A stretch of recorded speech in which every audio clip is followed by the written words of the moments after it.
Hello friends, welcome back to my YouTube channel Gyanvani. आज इस video में हम लोग देखेंगे कि ग्रुप एंड ग्रुप डायनामिक्स का क्या मतलब होता है।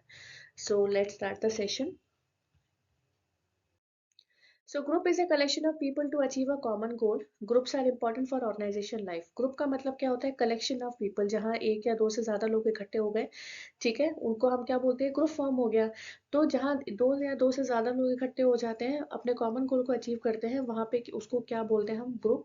सो groups are important for organisation life. हर एक ऑर्गेनाइजेशन में ग्रुप्स होते हैं, चाहे वो फॉर्मल ग्रुप हो चाहे वो इनफॉर्मल ग्रुप हो।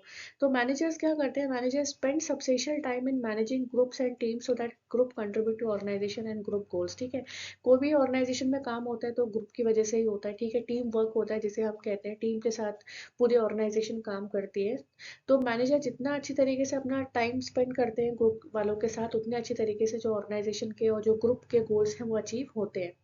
So how effectively a manager plans, organizes, staff, lead and control depends upon how effectively he manages the group. तो किस चीज पे डिपेंड होते हैं मैनेजर्स का ग्रुप? कैसे पता चलता है कि मैनेजर अफेक्टिवली तरीके से अपने ग्रुप को मैनेज कर रहा है? जितने अच्छे तरीके से वो प्लान करेंगे, ऑर्गेनाइज करेंगे, स्टाफ करेंगे, लीड करेंगे, कंट्रोल करेंगे मैनेजर्स ऑर्गेनाइजेशन के ग्रुप को, उतने अच्छे तरीके से वो अपने ग्रुप को अफेक्टिवली तरीके से मैनेज कर पाएंगे। So a group means two or more people who interact with one another। मतलब जहाँ पे दो या दो से ज्यादा लोग इकट्ठे हो गए, अपने कॉमन गोल के बारे में बात कर रहे हैं, कॉमन गोल के बारे में इंट्रैक्शन कर रहे हैं, उसको हम क्या बोल देते हैं? Group. Are psychologically aware of one another, perceive themselves to be a member of the group and work towards a common goal. एक कॉमन गोल को पाने के लिए वो अपने आप के ग्रुप को मेंबर को समझते हैं, परसीव करते हैं कि हम इस ग्रुप के हिस्सा है, हम इस टीम का हिस्सा है और एक अपने कॉमन गोल की तरफ जा रहे हैं, बढ़ रहे हैं, उसके लिए काम कर रहे हैं। तो वही ग्रुप बन के तैयार हो जाता है जहाँ दो या दो से ज्यादा लोगों का इंटरेक्शन होता है और बेसिकली वो अपने ऑर्गेनाइजेशन के कॉमन गोल, एक कॉमन ऑब्जेक्टिव को अचीव करने के लिए वर्क करते हैं। So group dynamics study the nature, formation and reasons for forming the group. तो ग्रुप डायनेमिक्स का बेसिकली मतलब क्या होता है? ये तो हमने पढ़ा, ग्रुप जहाँ दो या दो से ज्यादा लोग इकट्ठे हुए एक कॉमन गोल की तरफ बात कर रहे हैं, कॉमन गोल की तरफ काम कर रहे हैं, वो एक ग्रुप फॉर्मेशन हो जाता है। ठीक है, तो ग्रुप डायनेमिक्स का मतलब क्या होता है? देखो, ग्रुप तो हमने बना दिया, लेकिन ग्रुप डायनेमिक्स क्या बताती है कि ग्रुप बनाया क्यों है? ठीक है, क्या नेचर है उस पर्टिकुलर ग्रुप का, फॉर्मेशन का, क्यों, क्या रीजन है for forming the group? Obviously एक कॉमन गोल को अचीव करना। So it studies how group affect the behaviour, ठीक है, and attitude of member in the organisation. तो ग्रुप डायनेमिक्स में बेसिकली क्या पढ़ा जाता है कि ग्रुप के जो मेंबर्स हैं वो किस तरह से अपने ग्रुप को अफेक्ट कर रहे हैं, उनका क्या बिहेवियर है, क्या एटीट्यूड है मेंबर्स का, जो मतलब अफेक्ट हो रहा है, ये सारी चीजें पढ़ी जाती है ग्रुप डायनेमिक्स में। So it is a process by which people interact with each other. ये एक ऐसा प्रोसेस होता है जहाँ इंटरेक्शन चलता है लोगों का एक दूसरे के साथ। If groups are effectively manage, they contribute a lot to organisation goal. अगर ग्रुप इफेक्टिवली तरीके से मैनेज होता है तो वो एक कॉमन गोल को, कॉमन ऑर्गेनाइजेशन के गोल को अचीव कर पाने हैं, ठीक है, उनको कंट्रीब्यूशन अच्छी तरीके से दे पाते हैं। So group dynamic deal with attitude and behavioural patterns of a group. ठीक है, ग्रुप का क्या बिहेवियरल पैटर्न्स है, क्या एटीट्यूड है, उन सब चीजों से क्या डीलिंग करती है group dynamics. So it can be used as a means for problem solving, teamwork. इसको हम कैसे यूज कर सकते हैं कि ग्रुप में क्या प्रॉब्लम सॉल्विंग हो रही है, टीम वर्क कैसे काम करना है, ठीक है, to become a innovative and productive as an organisation. Organisation के लिए कैसे इनोवेटिव होगा, कैसे प्रोडक्टिव होगा, किस हिसाब से प्रॉब्लम सॉल्विंग होगी, किस हिसाब से टीम वर्क होगा। ठीक है, तो इससे क्या होगा? जब काम किया जाएगा, प्रॉब्लम को सॉल्व किया जाएगा, इनोवेटिव तरीके से काम होगा, तो साथ ही साथ में ग्रुप मेंबर्स का एक एटीट्यूड, एक बिहेवियरल पैटर्न समझ में आता है। इसी चीज को बोला जाता है क्या? Group dynamics. सो बेसिकली कितने टाइप्स के ग्रुप होते हैं? फर्स्ट है formal and informal groups, second है primary and secondary group, third है स्मॉल एंड लार्ज ग्रुप। ठीक है, सो फॉर्मल ग्रुप क्या होते हैं? They are usually formed on the basis of specific norm, rules and values. Formal क्या होता है? जहाँ पे ज्यादा थोड़ा रूल्स एंड रेगुलेशंस होते हैं, स्ट्रिक्टनेस होती है, फॉर्मली तरीके से काम होता है, वहाँ पे उनको बोलते हैं हम फॉर्मल ग्रुप्स। ठीक है, ऐसे ग्रुप होते हैं जहाँ पे थोड़े ज्यादा रूल्स रेगुलेशंस बनाए जाते हैं।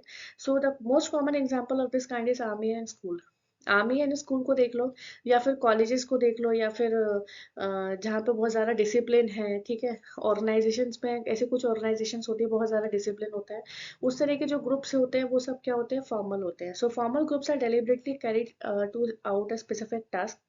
एक स्पेसिफिक टास्क के लिए काम करते हैं ये, so they have clearly defined authority and responsibility.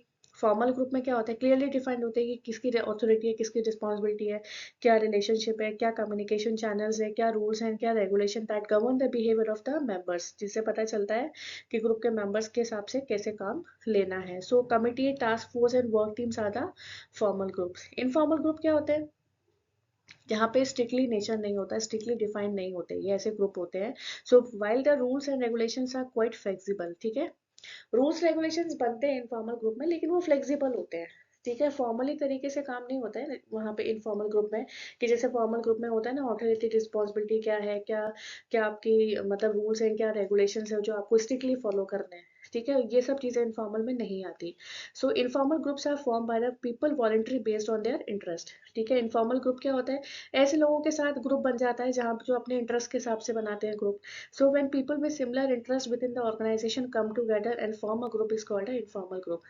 जहाँ पे लोग एक साथ अपने सेम नेचर के हिसाब से, सेम इंटरेस्ट के हिसाब से लोग इकट्ठा हो जाते हैं, बात करते हैं ऑर्गेनाइजेशन में, ठीक है, एक ग्रुप तैयार कर लेते हैं, उसको क्या बोलते हैं हम, इनफॉर्मल ग्रुप, जहाँ पे कोई रूल्स रेगुलेशंस नहीं होते, होते हैं तो वो ऐसे होते हैं, फ्लेक्सिबल होते हैं, ठीक है, स्ट्रिक्टली नहीं होते, तो इसको हम क्या बोलते हैं, इनफॉर्मल ग्रुप। नेक्स्ट है primary and secondary group. Primary groups promote common goals, ये प्रमोट करते हैं कॉमन गोल्स को, मेंबर्स जो होते हैं शेयर्स करते हैं values and behaviour, so these groups are small and largely affect interpersonal behaviour, ठीक है, ये बेसिकली ऐसे ग्रुप होते हैं जो छोटे होते हैं लेकिन स्मॉल होते हैं, लेकिन लार्जली अफेक्ट करते हैं किसको, इंटरपर्सनल बिहेवियर को। सो फ्रेंडशिप समझ लो आप, या सोशल नीड समझ लो, सोशल गैदरिंग समझ लो, इस तरह के जो ग्रुप्स होते हैं, इसे हम क्या कहते हैं, प्राइमरी ग्रुप, ठीक है। सेकेंडरी ग्रुप क्या होता है, have limited interpersonal relationship and no common goals to share. Secondary group में क्या होता है, लिमिटेशन हो जाती है इंटरपर्सनल रिलेशनशिप की, जैसे फ्रेंडशिप में होता है ना, जैसे फ्रेंड्स होते हैं, बहुत सारे लोग होते हैं, सोशली गैदरिंग हो रही है, बहुत सारे लोग हो रहे हैं, ठीक है, तो लार्जली अफेक्ट करते हैं ना, इंटरपर्सनल रिलेशनशिप ज्यादा होता है, ठीक है, लेकिन बनते छोटे हैं प्राइमरी लेवल पे। लेकिन सेकेंडरी ग्रुप क्या होता है, लिमिटेड इंटरपर्सनल रिलेशनशिप होता है, लेकिन इसमें कोई कॉमन गोल नहीं होता है शेयर करने के लिए। So there members do not actively interact with each other, इसमें मेंबर्स ज़्यादा एक्टिवली नहीं होते, इंटरेक्शन नहीं होता है इनमें मेंबर्स के बीच में। So secondary grouping commonly take the shape of professional bodies और कॉर्पोरेट ऑर्गेनाइजेशन, जैसे कॉर्पोरेट ऑर्गेनाइजेशन में नहीं, वैसे ही सेकेंडरी ग्रुप को आप मान लो फॉर्मल तरीके से बात करना, और प्राइमरी ग्रुप को मान लो आप इनफॉर्मल तरीके से बात करना। तो वही जैसे कॉर्पोरेट में होता है, गवर्नमेंट ऑर्गेनाइजेशन में होता है, बहुत ज़्यादा स्ट्रिक्ट रूल्स रेगुलेशंस होते हैं, इंटरपर्सनल रिलेशनशिप लिमिटेड होता है, कम होता है, कोई कॉमन गोल शेयर नहीं होता है, ठीक है, ये सब चीज़ें हो गई आपके सेकेंडरी ग्रुप में। स्मॉल एंड लार्ज ग्रुप्स क्या होते हैं, small group have few members who closely interact with each other, ठीक है, कुछ मेंबर्स होते हैं जो आपस में क्लोजली इंटरेक्ट होते हैं एक दूसरे के साथ। और लार्ज ग्रुप क्या होता है, जहाँ पे बहुत सारे एन नंबर ऑफ मेंबर्स होते हैं जो एक साथ बन के अपना एक ग्रुप फॉर्मेशन करते हैं, जहाँ पे with weak interpersonal interaction, so they do not actively communicate with each other, ठीक है। बहुत सारे ग्रुप होते हैं, लार्ज ग्रुप में क्या बहुत बड़ा अगर ग्रुप बन जाएगा तो जरूरी थोड़ी कि सारे ग्रुप में एक दूसरे के साथ सब बातें ही करेंगे, ठीक है, so they do not actively communicate with each other. तो आज की वीडियो में हमने पढ़ा कि ग्रुप एंड ग्रुप डायनामिक्स क्या होता है और कितने टाइप के ग्रुप्स होते हैं। नेक्स्ट वीडियो में मैं कवर करवाऊंगी ये ग्रुप स्टेजेस क्या होते हैं और कितने टाइप के स्टेजेस ग्रुप फॉर्मेशन होता है। तो आज की वीडियो के लिए बस इतना ही। Thank you so much.